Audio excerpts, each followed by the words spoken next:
Flashback sur Séance Radio. Le cinématographe permet de projeter les images sur un écran. Toute l'actu des grands classiques du cinéma. Bientôt, les films vont être sonorisés. Flashback avec Antoine Cyr et Antoine Julien. Je ne sais pas si vous vous rendez compte de l'aspect grandiose du mélange. Our first full-length motion picture feature in color opens a whole new world of thrill. Flashback sur Séance Radio. Ça, c'est le cinéma. Dans Flashback cette semaine, nous recevons Michel Halberstadt pour l'apparition de son livre Brève rencontre aux éditions Albin Michel. Nous recevons maintenant Michel Halberstadt, qui est aujourd'hui productrice et romancière, mais qui était auparavant journaliste, d'abord pour Radio 7, puis rédactrice en chef du magazine Première, et qui publie chez Albin Michel le livre Brève rencontre, dans lequel elle évoque ses interviews d'acteurs, de cinéastes et de chanteurs, Robert Redford, Dennis Hooper, Isabelle Adjani, Paul McCartney et beaucoup d'autres. Michel Halberstadt, bonjour. Bonjour. Merci beaucoup d'être avec nous dans Flashback. Ravi. Alors, vous êtes productrice depuis maintenant un certain temps. Pourquoi vous êtes-vous replongée dans cette époque où vous étiez journaliste ? Parce qu'autour de moi, chaque fois que je racontais une de ce genre d'anecdote, tout le monde me disait « mais tu devrais l'écrire ». Et j'ai fait une interview, je crois, pour France Inter, pour une émission, on m'a posé 2 questions sur Kubrick. Et mon éditrice chez Albin Michel m'a entendu par hasard et m'a appelé en me disant « mais pourquoi tu fais pas un livre de ça ?» Bon, et puis voilà, il y a 2 ans, j'étais dans une période un peu sombre, j'avais envie d'écrire mais je savais pas quoi écrire, j'étais en train d'écrire un livre que je trouvais trop noir, j'avais plus envie de l'écrire, et en fait j'ai entendu à la radio une interview de Donna Tartt, qui est une écrivain que j'adore, qui fait un livre tous les 10 ans, et on lui a demandé pourquoi elle écrivait pas plus souvent, et elle expliquait qu'elle pouvait passer une semaine sur une virgule, et on l'a dit mais vous ennuyez pas à force de passer 10 ans sur le même livre? Elle a dit ah non, alors c'est une chose, je veux bien m'énerver, souffrir, être malheureuse, être en colère, vivre toutes les peines du monde, mais je refuse de m'ennuyer. Et d'un seul coup, ça fait tilt dans ma tête. Je me suis dit, mais ce que je suis en train de faire, je m'ennuie. Qu'est-ce qui m'ennuierait pas du tout et qui m'amuserait? C'était de raconter ces histoires. Et alors, ces entretiens, ils sont basés sur des souvenirs, sur des notes que vous aviez prises. Comment vous êtes-vous replongé dans cette période? Les deux. J'avais pris beaucoup de notes à l'époque parce que c'est le off. Évidemment, moi, ce que je voulais pas raconter les entretiens parce qu'il y a plein de livres d'entretiens. Donc moi, en fait, ce que je voulais, c'était raconter ce qu'il y a autour de l'entretien. Voilà, le vécu. Ce qui me reste, en fait, c'est ça. C'est les off. C'est le contexte, c'est comment les gens étaient. Alors, le tri, parce que j'ai quand même, en gros, interviewé une personne par jour pendant 10 ans, mais le tri s'est fait de la manière suivante. J'ai essayé de prendre plutôt la première rencontre, et des rencontres dont les souvenirs me semblent significatifs de ce qu'est la personne. Voilà, j'avais envie que, après chaque rencontre, on ait l'impression d'avoir appris quelque chose sur la personne dont il s'agit. Voilà, quelque chose d'inattendu, d'attendrissant, de surprenant, voilà, quelque chose qui ne ressemble pas à l'image qu'on en a. Et puis aussi, je m'en suis tenue volontairement à ce qui était que mes rapports de journaliste. Voilà, parce que, vous voyez, par exemple, Piala, j'aurais pu continuer, ou Godard, parce que j'ai distribué un film de l'un, parce que j'ai failli produire un film de l'autre, voilà. Mais le rapport n'est plus le même quand vous n'êtes pas journaliste, c'est autre chose. Donc je ferai peut-être un tome 2 après, mais voilà. Donc je me suis vraiment concentrée sur des souvenirs de journaliste et pas autre chose. Alors au fond, il y a aussi quelque chose, il y a une espèce de projet secret et assez pudique que j'ai cru déceler dans votre livre. Ouais, c'est en fait de nous dire, mais avec beaucoup de pudeur, qui dans ces rencontres vous avez trouvé généreux, et qui vous avez trouvé un peu moins généreux? J'espère que j'ai mis que les généreux. Vous avez pas mis les pas du tout généreux. Non, j'ai pas mis les odieux. Vous avez pas mis les odieux, non. Mais par exemple, vous avez mis quelqu'un de généreux et c'est pas étonnant, Isabelle Adjani, mais vous avez fait apparaître aussi des gens généreux alors qu'on n'y penserait pas forcément à leur manière. Mankiewicz de façon formidable, Richard Burton aussi d'une manière formidable. Et puis par exemple, à un moment, on voit passer Coluche dans un épisode dont le mauvais protagoniste n'est pas lui, c'est une personne qui vous accompagne et qui connaît pas très sévit toujours sur la radio et qui connaît pas très bien en tout cas à l'époque son métier, mais même la réaction de Coluche finalement n'a pas quand même la noblesse de l'attitude d'un Mankiewicz ou d'un Burton ou même d'une Adjani par exemple. Non, mais elle est justifiée. Et ça m'a servi de leçon. Et c'est vrai qu'on n'a qu'une chance dans la vie et qu'il faut pas se faire pourrir par quelqu'un d'autre. Ouais, c'est vrai. Moi, je l'ai mis là. D'abord parce que j'avais ouvert sur un truc qui pouvait avoir l'air un peu ronflant. J'ai ouvert sur un inconnu. Mais c'est vrai que c'est à cause d'un inconnu que je me suis sentie autorisée à faire des interviews. Et après, je me dis, bon, je me suis un peu trop mis en valeur là-dedans. Il faut que je raconte un épisode qui claque moins. Et Coluche, je l'ai jamais oublié parce qu'il avait raison. Il avait raison, on est responsable, voilà. J'avais qu'à y aller moi-même chercher ce fichu Nagra, j'aurais eu assez de bandes pour faire l'interview.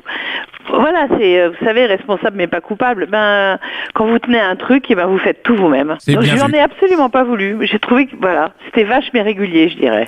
Alors dans le livre, vous dites que vos 3 films préférés sont Citizen Kane, Dr Zhivago et Le Parrain. Un choix qui me paraît tout à fait un peu acceptable. Banal, et vous avez eu l'opportunité d'interviewer Orson Welles, David Lean et Francis Ford Coppola. C'est quand même un sacré privilège, ça. Ouais, il m'a manqué que Brando dans mon panthéon personnel.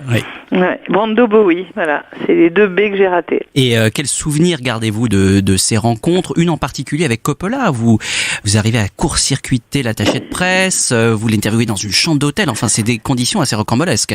Oui, mais c'était drôle. Il était en confiance parce qu'il était avec Aurore Clément, qui était la femme de son qui est toujours d'ailleurs la compagne de son meilleur ami, Dean Tavoularis. Donc c'était pas, il se sentait pas dans un contexte journalistique, quoi. Il se sentait pas en promo, il était hors promo, il était avec des copains, il parlait de son film. Donc c'était assez détendu quand même. Je l'ai revu des années plus tard, c'était moins drôle.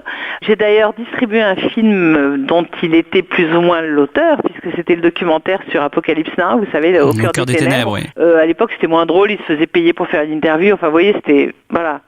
D'autres histoires moins glorieuses à raconter sur Coppola, mais la première fois c'était vraiment le bon vivant joyeux, et je reste persuadée que ce film a marqué l'histoire du cinéma, qu'il n'a pas la place qu'il mérite, qu'il a été incroyablement précurseur à plein de niveaux, et il était tellement fier et imprégné de ça. Enfin, vous savez, j'avais l'impression que lui, il sentait vraiment qu'il avait fait un truc dingue, nouveau, inédit, et que les gens le voyaient pas pour ce que c'était. Oui, alors il faut recontextualiser. Vous l'interviewez au moment où sort Coup de cœur, qui va mettre à mal sa société de production, qui va être un lourd échec public et critique à l'époque, et donc vous le rencontrez dans ces conditions-là. Voilà, et c'est vraiment un film, il est le premier à avoir fait du numérique, des effets spéciaux, avoir inventé une espèce de retour caméra dans une roulotte où il pouvait quasiment faire le montage du film au début. Enfin, vraiment, l'ère du numérique, je dirais que c'est Coppola qui l'a inventé dans ce film, et des effets spéciaux. Et une comédie musicale, genre La La Land, tout le monde parle de Jacques Demy, mais je suis sûre qu'il a revu Coup de cœur aussi, Damien Chazelle. Donc il était encore enthousiaste, c'est pas encore revenu de tout. Là, je l'ai revu l'année dernière au Festival de Marrakech. Tout lui passe au-dessus de la tête maintenant. Hein. Et alors, dans votre livre, il y a vraiment des rencontres improbables. Antoine Cyr l'évoquait à l'instant, celle en effet de Joseph Mankiewicz, l'immense réalisateur de La Comtesse aux pieds nus et de Ève, que vous rencontrez dans un avion New York-Paris. Est-ce que vous le racontez dans le livre, mais est-ce que pour nos auditeurs, vous pouvez nous dire quelques mots de cette rencontre mémorable? Dans la vie, il faut du travail et de la chance. Et là, ça a été vraiment un coup de chance. En fait, je travaillais à Radio 7, qui était une radio qui marchait bien, la bande FM, quoi. Et le patron des programmes d'Air France avait demandé que je fasse un programme pour... vous savez, quand vous êtes dans l'avion, vous écoutez les programmes radio, il y en avait un qui était plus rock, et c'était celui que je présentais. J'en faisais un tous les 3 mois. Et en échange, on me surclassait quand il y avait de la place dans l'avion. Et donc un jour, je rentre de New York et on me surclasse parce qu'il y avait de la place et l'avion était en retard, donc on me dit d'aller au salon. Et au salon, je suis en train de regarder le catalogue du Festival de Deauville parce que j'y suis jamais allée. Et il y a un monsieur qui s'approche de moi et qui me dit « Excusez-moi, vous allez au Festival de Deauville ?» « Oui. »« Ah, vous pouvez pas m'en parler parce que j'y suis jamais allée, je suis invité là-bas. » Et il tend la main et il dit « My name is Joe Mankiewicz. » Et là, évidemment, j'ai cru que j'allais me transformer en flaque d'eau immédiate. Je pense que je suis devenue plus rouge que la plus rouge des tomates. Enfin, moi, Comtesse aux pieds nus et All About Eve, je vous dis, évidemment, je les ai vus 100 fois, ces films déjà à l'époque. Et il s'assied à côté de moi et on a bavardé pendant 2 heures dans le salon, plus 6 heures de vol, parce que quand le steward est venu nous dire qu'on pouvait embarquer, il a pris ma carte d'embarquement, il a pris la sienne, il a dit au steward « Mademoiselle voyage avec moi », donc il n'était même pas question que je ne sois pas assise à côté de lui. Il n'a pas dormi pendant tout le vol, il buvait du café, du cognac, et on a bavardé pendant 8 heures d'affilée de cinéma. C'était hallucinant. de temps en temps, on a de la veine. Ça arrive. Et est-ce que, c'est un peu le ressenti qu'on a dans le livre, est-ce que ce n'est pas le témoignage aussi d'une époque, alors je ne sais pas si elle est révolue, où vous avez pu faire toutes ces rencontres dans des circonstances en effet parfois totalement inattendues, où on l'a dit tout à l'heure, vous n'utilisiez pas forcément les canaux officiels, vous contourniez les attachés de presse, vous essayez aussi de parfois forcer un peu la chose, notamment il y a un exemple avec Robert De Niro qui est assez frappant, il ne veut pas donner d'interview, il refuse toute parole à la presse et finalement il vous fait un peu marcher puis finalement ça marche, vous arrivez à obtenir quelque chose. Est-ce que vous croyez qu'aujourd'hui, ou 15, vous le dites d'ailleurs dans le livre, une quinzaine de films sortent, à l'époque c'était pas le cas, est-ce que vous pensez qu'aujourd'hui le métier pourrait permettre encore tout ce que vous avez pu vivre à cette époque-là? Écoutez, c'est certainement plus difficile d'arriver à être seul avec le talent. Voilà, parce que l'entourage est bien plus conséquent aujourd'hui qu'à l'époque. J'ai revu la remise de prix d'interprétation féminine à Isabelle Adjani quand elle a eu son prix à Cannes. Elle est assise seule en bout de rang. Il n'y a personne, il n'y a pas d'attaché de presse, il n'y a pas de publiciste, il n'y a personne. Vous imaginez l'armée qui l'accompagnerait aujourd'hui dans la salle si elle allait remettre un prix. On voit bien à Cannes dimanche, ils sont pas seuls les gens. Alors ça, c'est certainement plus compliqué, d'arriver à être seul. La chance, je pense que c'est toujours la même. Je pense qu'il faut toujours contourner les obstacles. Et je vais vous dire, en tant que productrice et distributrice, il y a plein de cas où je passe pas par les agents parce que sinon j'ai pas l'acteur que je veux, j'ai pas le contact que je veux. Vous voyez ce que je veux dire? Ça reste vrai. C'est sans doute plus compliqué de court-circuiter les obstacles qui sont payés pour être un obstacle, en gros, l'entourage. Et c'est plus difficile sans doute d'être seul. Je pense que la chance, ça marche toujours. Enfin, vous voyez ce que je veux dire, ça arrive toujours d'avoir ou non de la chance. Mais je pense aussi qu'à partir du moment où vous avez réussi à être seul avec le talent, le boulot est le même, quoi. C'est à vous d'y arriver, c'est à vous de forcer le destin, c'est à vous de lui donner envie d'avoir une conversation. Donc c'est plus compliqué, mais ça n'a pas fondamentalement changé quand même. Alors ça aussi d'ailleurs, il y a quelque chose qui est assez touchant, c'est qu'on sent que vous êtes, vraiment, ça transparaît dans le livre. Avoir une interview, c'est évidemment à chaque fois ce que vous voulez, vous le voulez plus que tout, et vous cherchez à être seul avec le talent, comme vous le dites, et en même temps, il y a quand même une forme de limitation et de pudeur, et je dirais même d'éthique dans ce que vous faites qui est assez touchant. En fait, par exemple, l'histoire de votre non-interview avec Audrey Hepburn, je trouve est une jolie histoire. Je sais pas, enfin n'importe qui aurait fait pareil, non? Je sais pas, vous tombez, on vous donne un numéro de téléphone, on vous dit que c'est l'assistante d'Audrey Hepburn, vous apercevez qu'en fait c'est Audrey Hepburn elle-même qui vous répond. Elle finit par reconnaître que c'est elle, et elle vous demande de jamais donner ce numéro et de pas parler de cette discussion. C'est la moindre des choses, vous le faites, ou alors vraiment vous êtes un sagouin.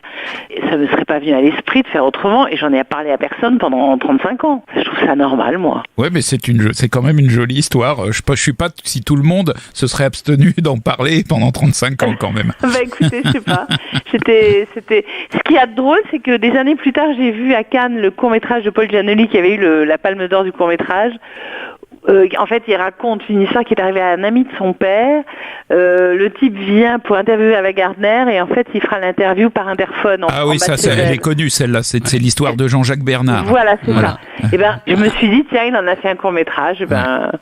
Moi, ça fait rien. Moi, je l'ai dans ma tête. Tout va bien. Et puis, vous avez eu le privilège aussi d'entretenir une correspondance avec le réalisateur le plus secret du monde, le plus qu'on pensait inaccessible. On pensait que très peu de journalistes avaient pu avoir la chance de le rencontrer. Et vous avez eu cette chance, c'est Stanley Kubrick. Vous savez quoi, j'ai ouvert mon tiroir ce matin et j'ai trouvé que j'avais encore mon dossier rouge intitulé Stanley, dans lequel j'ai encore les fax sur lesquels il écrit à la main.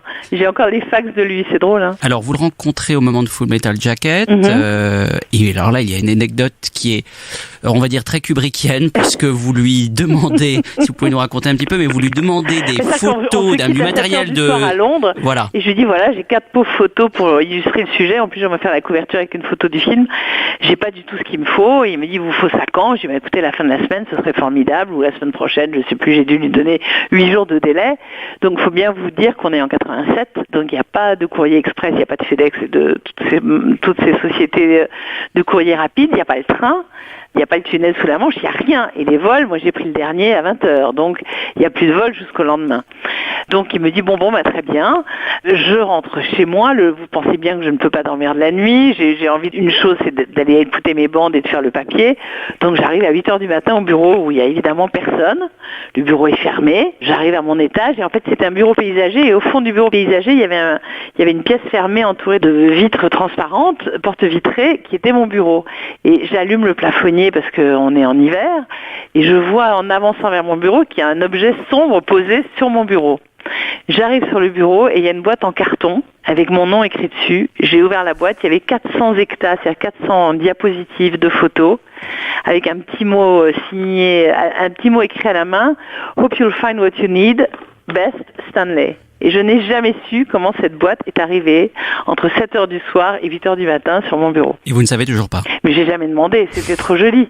J'imagine qu'il a envoyé quelqu'un rouler toute la nuit, parce que je sais que la Warner France n'avait pas 400 photos. Donc je peux même pas me dire qu'il a demandé à quelqu'un à Paris de les déposer. Et puis à 8h du matin, c'est inexplicable, il y avait un gardien d'immeuble. Je ne sais pas comment la boîte est arrivée là.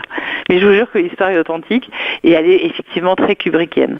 Et toutes ces histoires authentiques, brèves parfois, comme le titre de votre livre, est-ce que ça a changé chez vous la perception que vous aviez de ces artistes, même de leurs films? Est-ce que avoir côtoyé Kubrick, est-ce qu'avoir, vous le racontez à un moment donné, une journée de tournage avec Robert Redford, est-ce que vous en avez eu une autre image, pas forcément personnelle vis-à-vis de l'artiste, mais vis-à-vis des films eux-mêmes, qu'ils soient acteurs ou cinéastes? C'est vrai pour Kubrick, surtout pour le dernier film, d'autant plus qu'il m'avait demandé de lui trouver de la documentation et que justement j'ai retrouvé ce matin tous les échanges de mails que j'avais avec lui par rapport aux spécialistes de photos coquines des années 30 qu'il voulait que je lui trouve. Donc oui, pour ce film-là, beaucoup. Les autres, non, vous savez, moi j'ai un défaut ou un travers ou une qualité, je ne sais pas ce que c'est, mais quand je vois un film, je suis totalement spectatrice. C'est-à-dire que j'oublie tout ce que je sais du film, des acteurs, du metteur en scène. Je suis comme devant un livre, voilà. Je suis 100% spectatrice. Ce qui n'est pas toujours évident quand on achète des films. D'ailleurs, je devrais parfois être plus objective. Mais voilà. Je peux, a posteriori, tisser des liens entre ce que je sais des gens et ce que je vois. Mais jamais en voyant les films, en tout cas. Eh bien, Michel Halberstadt, merci beaucoup d'avoir été avec nous dans Flashback. Donc, je rappelle la parution de votre livre Brève rencontre, édité aux éditions Albin Michel. Merci beaucoup. Merci à vous. Flashback sur Séance Radio. Le cinématographe permet de projeter des images sur un écran. Toute l'actu des grands classiques du cinéma. Bientôt les films vont être sonorisés. Flashback avec Antoine Cyr et Antoine Julien. Je ne sais pas si vous vous rendez compte de l'aspect grandiose du mélange. Our first full-length motion picture feature in color opens a whole new world of thrill. Flashback sur Séance Radio. Ça, c'est le cinéma. Bonjour, c'est Betty Mourao et on se retrouve tous les jours sur Séance Radio pour la séance live. L'actu ciné, le coup de cœur des blogueurs, les invités cinéma. Eh bien, le meilleur de l'émission est disponible tous les jours en podcast sur iTunes, sur SoundCloud, sur tous les autres agrégateurs et bien sûr sur le site de Séance Radio à partager à volonté.